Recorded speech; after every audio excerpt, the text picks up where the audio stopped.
So this is an definitely an analog piece from 2000 because I didn't actually have a computer back then. Or yes, I did have a computer, but I didn't have much of graphics software packaging, so I hadn't really gone into like the digital bit. So and you can tell it's hand cut anyway because of the way that I've cut there and drawn around. If you zoom in, you can see the cuts. So this is a piece called War Games, and it's came from you got the fact that two bits. You got the title which I gave for it because of a bit because of the film, which actually I started to watch it again recently because I'd watched it once when I was younger. I remembered it being I thought I remembered it being a fairly good film, and I had other people saying it is. And basically, I didn't finish watching it recently because I was just ended up like shouting at the screen about some of the things that they said did that just would not happen. Um, so anyway, so you got this whole thing of ritualized warfare and the fact that militaries play war games. So this is what, and that's a dangerous thing in itself. That has that on one at least one occasion got as close to nuclear war once in the 80s. And there's also the fact that it sports people holding what are missiles, and these are not that actually missiles. They're certainly Soviet ones because of these how they have their boosters here, that part of the rocket. Um, but I think if I remember correctly, that's fairly unique to Soviet rockets. But I'm not sure if they're just rockets or if they're also missiles. I'm not sure, but they stand in for missiles. Sometimes I will put in, especially early on, I would put in rockets as a stand-in for a missile or bomb or something.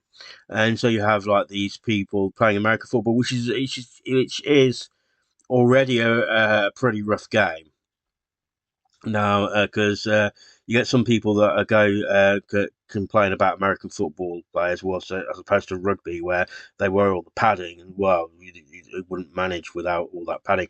But the thing is, though, rugby, because it doesn't, and a lot of sometimes with any kind of contact sport like that, um, if they don't have the protection, then they usually, especially if it's legal, they usually don't go as hard because obviously for obvious reasons it causes a lot more injuries.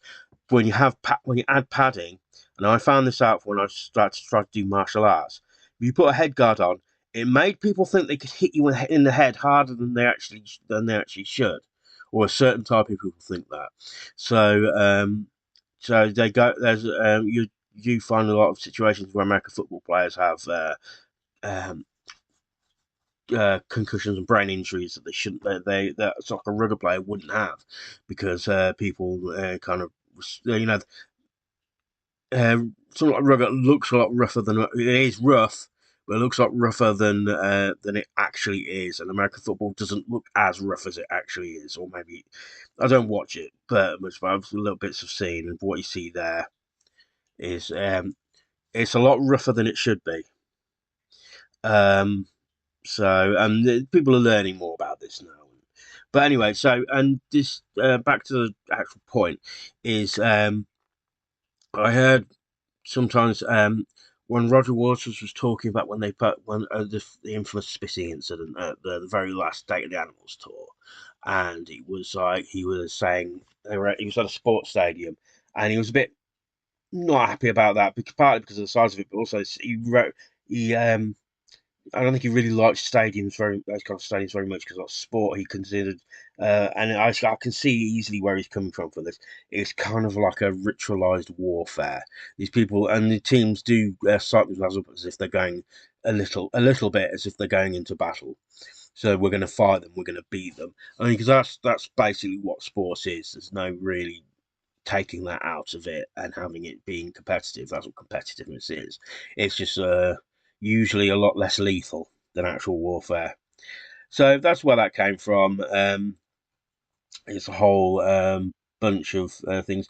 If I could have, I would have maybe put more.